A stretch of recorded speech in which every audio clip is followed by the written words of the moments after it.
You're listening to Switched On Australia, the podcast that tracks the opportunities and challenges of the renewable energy transition and electrifying everything, everywhere. Switched On is proudly brought to you by Boundless Earth. Boundless Earth uses philanthropy, investment and direct advocacy to help Australia become a global force in a decarbonised world. Switched On is also brought to you by GoodWe, the all-in-one ESA battery system safely powering Aussie homes, lowering bills and providing energy independence. G'day, thanks for joining me on Switched On. I'm Anne Delaney. As many of you are well aware, gas is getting more expensive. Global conflicts are tightening supply, export markets are setting the price, and Australian households are increasingly exposed to forces well beyond their control. And millions of renters are locked into using it to heat their hot water. Whilst homeowners have the chance to swap out their gas hot water systems for electric heat pumps, renters rarely have that opportunity. Hot water heat pump technology is proven. One of my guests recently called them the most efficient heating technology ever invented.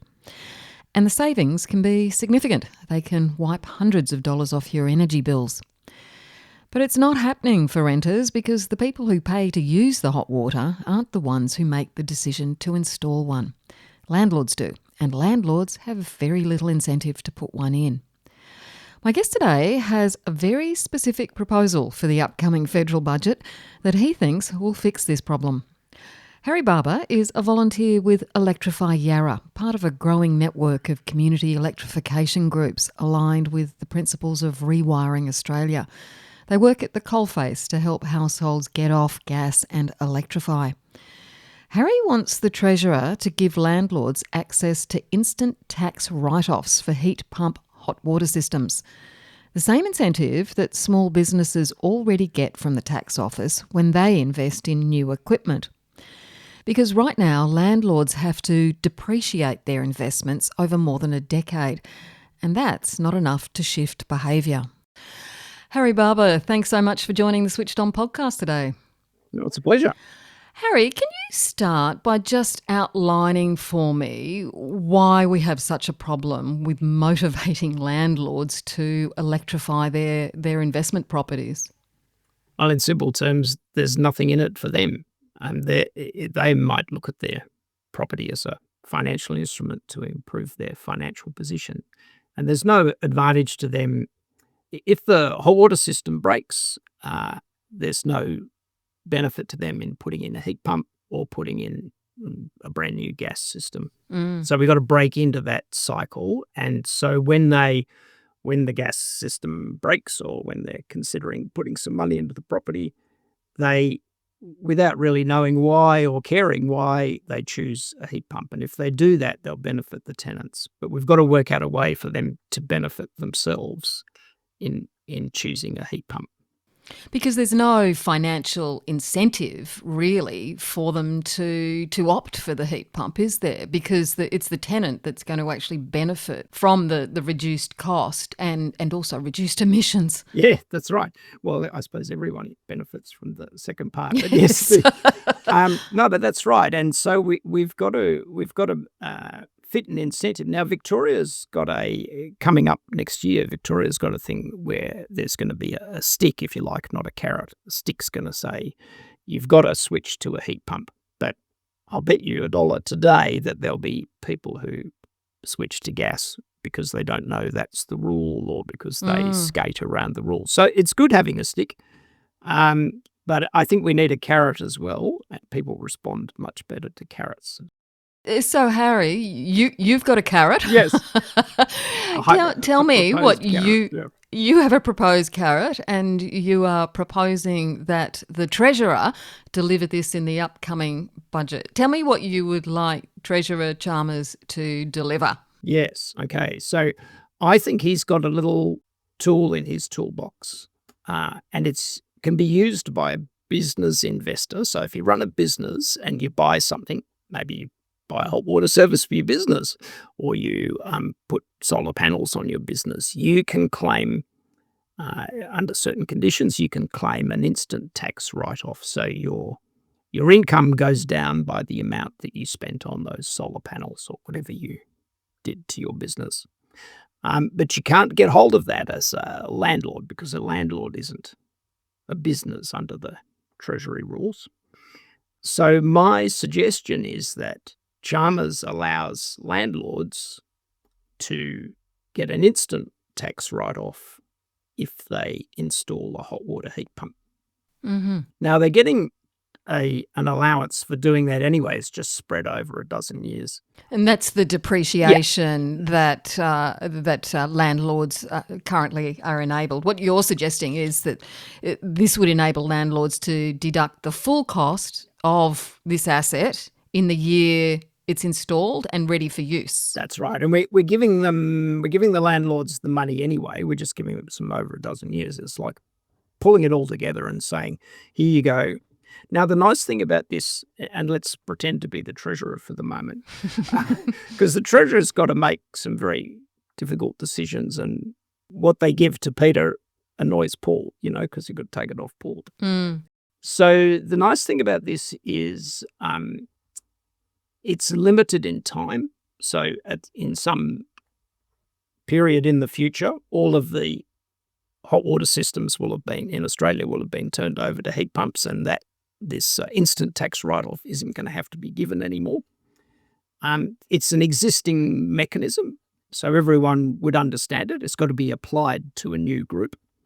But we don't need to give out any money. We don't need, we don't have to hand out cash like the money they gave us for our electric bills. When they gave us, what was it, $375 or something. Yeah. Now, we don't have to hand cash out from the budget. We just have to not take so much revenue in. And that makes a difference. And let's compare it to that idea where they gave us a couple of $100 for our electricity bills. This only goes to renters, and it will give to renters for the next, 10 years, 12 years, as long as the system lasts in that house. So it's a much bigger and more effective assistance with the cost of living than that once-off electricity bill booster was. Yes, it's ongoing. Do you think that it should be targeted, and I'm not sure how they would do this, but targeted at low-income renters? Yeah, I think that'd be an interesting conversation, wouldn't it? Because you could say, okay, this only applies if your tenant is a pensioner, but then you get into this only applies if your tenant is a pensioner and they're under 2 meters tall and they're left-handed, and you get in. And then you've got to have people checking the rules and everything. So I'm in favour of saying everyone, and there'll be some wealthy tenants that benefit, but that's probably all right. Most aren't going to be like that. And you could make it broader than hot water. You could, do solar panels and everything, but that makes it. So I'd just start with hot water. We don't know if it'll make a difference. You've got to test these things, but you could say, okay, over the next year, and we see how many people get busy and do it. Or you could say the next 5 years or something. So I think more expert people should actually design the policy. What I'm putting forward is the basic idea. Yes, and you sort of alluded to the point that most landlords invest in property for a financial return. They're investors. They're not necessarily doing this for the social good, although I'm sure some are. And, an instant tax write-off would be kind of like treating landlords, I suppose, like other business operators who, as you said, who already have access to instant asset write-offs. I think that's essentially what I'm saying is that you're using this, if you're speaking to public servants or to the Treasury, say, well, you're using this mechanism here. Why don't we apply it in this location? Why don't we copy and paste it from this location and paste it into this location so that the tenants will benefit year after year? I don't think you need to do these economic studies, but someone could do one afterwards, perhaps, that said how many jobs it created and, because there's going to be people scurrying around pulling out the gas heaters and putting in the new ones. And some of these heat pumps are made completely or partly in Australia. And so, that there's a good multiplier in it as well. And that's why I think You wouldn't embarrass yourself at Treasury if you said it's worth consolidating all this depreciation, putting it in a lump sum, getting the landlord to make the decision, because the net benefit, cost of, you're putting money in renters' pockets, you're creating jobs. We could write the press release, couldn't we? Are you confident, though, that extending, the asset to landlords is going to be enough of an incentive? No, but I don't think I'm carefully avoiding a cliche that's often used here, but I don't think that any one solution is going to be sufficient. We need to be doing lots of smart things in lots of areas, and this is a little sort of, I don't know, quiet, perhaps overlooked area that I think has enormous potential. And if it worked, if we found that landlords did respond, then we could, expand it to replacing the cooktops and solar and batteries and stuff like that. Because I'm also wondering whether or not we need to combine it with, let's face it, what a lot of people have been fighting for years, and that is minimum energy performance standards. That also creates the incentive for landlords to do something. But that's a stick more, isn't it, rather than the carrot that you're suggesting? And also, I think things, I was very much, in the jargon, they talk about, in the jargon many years ago, or you talk about the fabric of the house, in which is sort of, insulation and double glazing and draft stopping and all that sort of stuff. And the old cry was fabric first. You fix the house because there wasn't much you could do about the heaters or the fridge or whatever. Yeah, I think that's changed today. Now I reckon it's appliance first. You can do more good to yourself and everybody else by switching over your hot water and your cooking. And it's a lot cheaper than putting in double glazing. So I would say appliance first is the new paradigm, and fabric will follow. The problem with changing the fabric of the house is many people keep using the same amount of energy. They just don't wear a jumper, So that's the... Yes, and we've also got the issue of the upfront cost of appliances, which, Yes. although, obviously double glazing, it costs a fortune, let's face it. Yeah, no, there's a few cheaper things. So I think, where do we want to get to in the end? We want both those directions to converge, and we want people living in houses that use little energy, make their own energy, keep and use their own energy. And that's where we're heading. And we've got to improve the fabric. There's no doubt about that. Here today, 2026, strange things happening around the world. Let's do the simple, straightforward thing we can do and add bricks to that wall. Okay, we'll take a short break and be back right after this message from one of our sponsors. G'day, Alex Carey here, proud ambassador for GoodWe. The GoodWe ESA 3060 all-in-one commercial solution is available now from GoodWe wholesalers. With a massive 50 kilowatt hours of the battery eligible for the federal rebate, it's the perfect solution for small businesses. The commercial energy storage range from GoodWe is growing, with more models launching soon. Visit goodwe.com.au for more information or contact the local GoodWe team. My guest today is Harry Barber from Electrify Yarra in Melbourne, and we're talking about his proposal to give landlords an instant tax write-off to install efficient hot water heat pumps in their investment properties, which would significantly cut renters' energy bills. Now, landlords already benefit in a number of ways from the tax system. I'm thinking negative gearing, capital gains benefits. Yeah, too much. Yeah. Why should landlords get, another leg up from government when there's actually pressure to reel in some of those benefits anyway?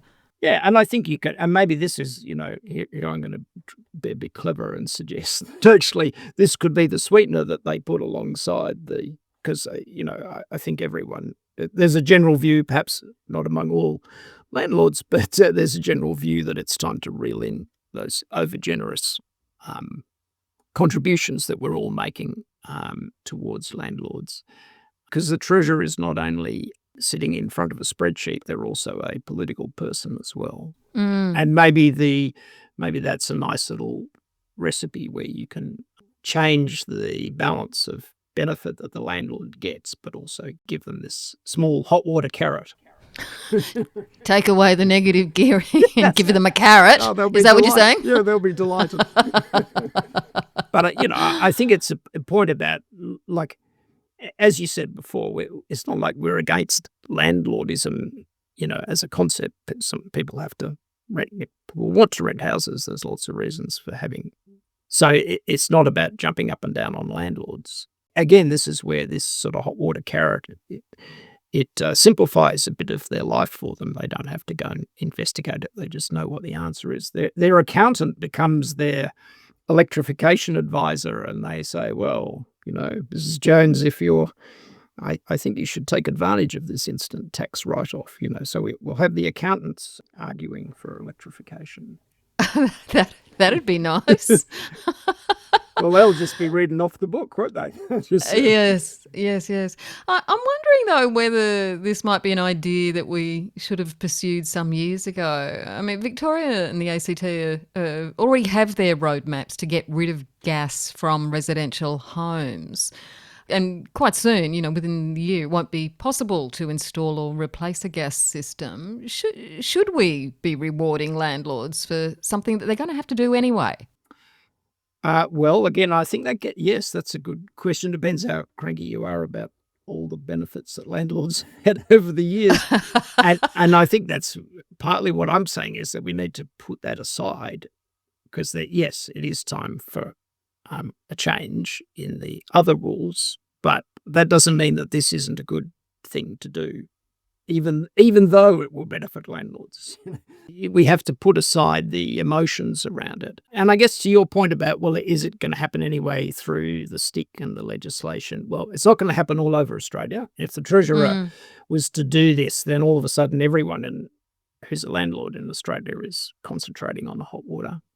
And I think also we want it to hurry up. So we don't want the transition to take 10 years. It'd be great if it happened in 5, I was trying to think whether or not there was some other way of incentivising tenants to buy a hot water heat pump, but it's almost impossible. It's just not feasible because the cost of moving one is probably prohibitive, given they've got to be plumbed in and you need a plumber, you need an electrician, and they're heavy, so the transport costs wouldn't be cheap. And then you may not even have space for it in a new place and you may already have one there. So it really is something that we have to put back onto landlords. There's just no other way around it, is there? I think so. And let's imagine, let's have a little bit of a brainstorm about how could we get. So what we could say to the tenant is, you can put one in, and if you leave before this many years, we will pay you the balance of what you haven't benefited from, or something like that. Then the Treasury has to actually give that tenant cash. Let's say they leave after 2 years and they haven't got their money back from their savings yet. And so they would come to the Treasury and say, now you give me $1,000. Imagine administering that program. It's just, and then you'd have to get permission from the landlord, and then you get into all that permissions thing, and landlords would say no. And having sort of imagined all of these different circuits of incentives and disincentives that you could set up, I think it just comes back to the landlord. We just got to make this relevant to them. We don't have to tell them too much about why or about gas or anything like that. We just say, if you've got an invoice that shows you've installed a heat pump, stick that on your tax return. The process will unfold. I mean, you've focused on hot water as a starting point. Tell me why hot water as opposed to other appliances, electric appliances, and maybe just give me a little bit of background on your calculations on the benefits of swapping from gas hot water to an electric hot water heat pump. Sure. Okay, well, I'm a total enthusiast about hot water because I think it's not the sexiest, but it's the best move in electrification. in Electrify Yarra, we've got 5 targets: hot water, cooking, space heating and cooling, solar battery, and electric vehicle. Now, many of those cost more than $20,000. The only 2 ones that are under 10 are like changing your cooktop and changing your hot water. And I would say to people who, if you have asthma, then you need to move on any gas inside your house you need to get rid of, and don't worry about the money. That's just you're looking after your health there. You don't really get a saving from switching from gas, making your coffee with gas and making your coffee with an induction stove. So that leaves hot water as the under $10,000, perhaps even $3,000, maybe less, total installed cost with rebates and everything for a house where there's no complexities arise. You might then save yourself $600 a year. I'm using $600, but I've certainly seen people's gas bills that show $700 and $800 a year just for hot water alone. Mm. You're going to make that saving. It's like you got a rich uncle who says, if you give me $3,000, I will send you a check for $800 or $600 every year for 10 years, and that's actually a pretty good deal. That's a better deal than you'll get out of a bank. And it's equivalent probably to share market.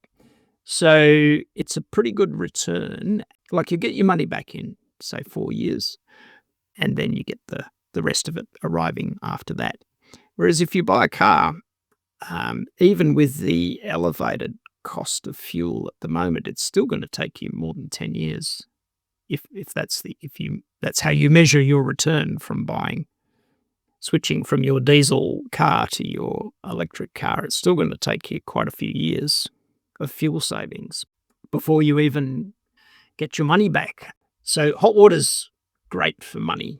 It's also great because there's no loyalty to how you make your hot water. We talk to lots of people and they love their gas cooking and they love their water radiators, their hydronic heaters, and they love the look of their car. So there's a whole lot of they don't necessarily love their hot water system. That's right. They like the benefits of it, but not the system. Yeah. Exactly. It's invisible. And, one of the problems that comes up with cooktops is you've got to go down to the shops and you've got to compare this one and that one, and then you've got to fit it into the bench, and that disrupts the kitchen, and maybe we were thinking of a renovation as you go around, and those sort of complexities, whereas the hot water tanks just going down the side of the house.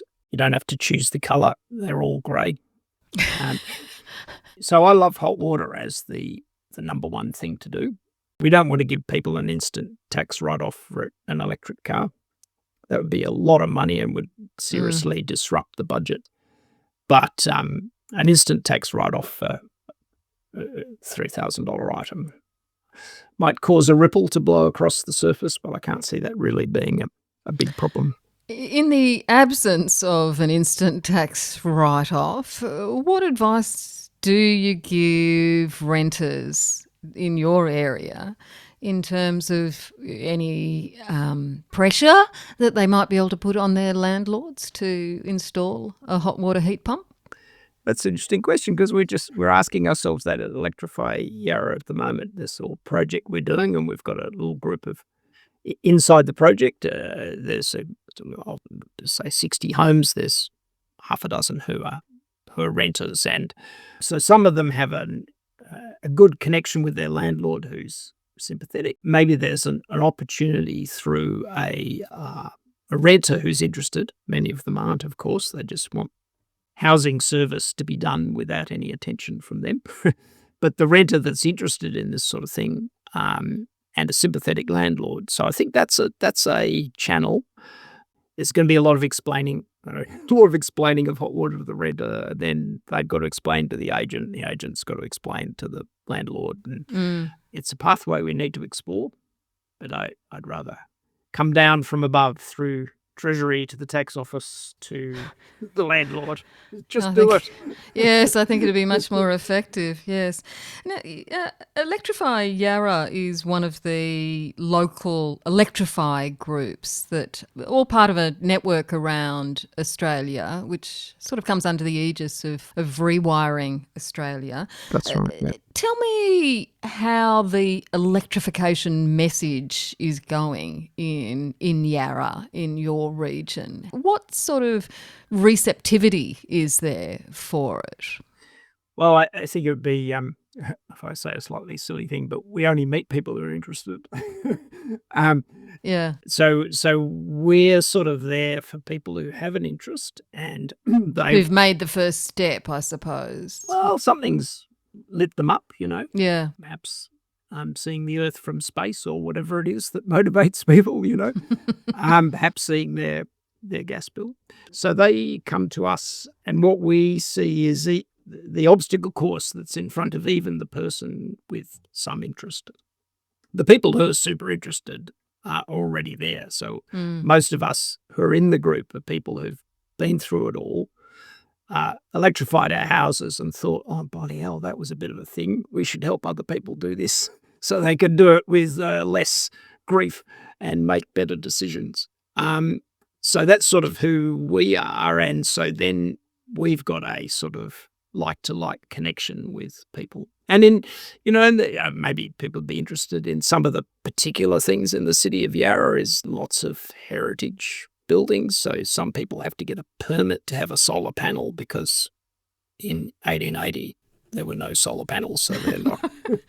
The other thing is for hot water, it's difficult sometimes to squeeze the tank down the side of the house. So that, and of course, some of the electrical systems are heritage. People have got wiring from some time ago.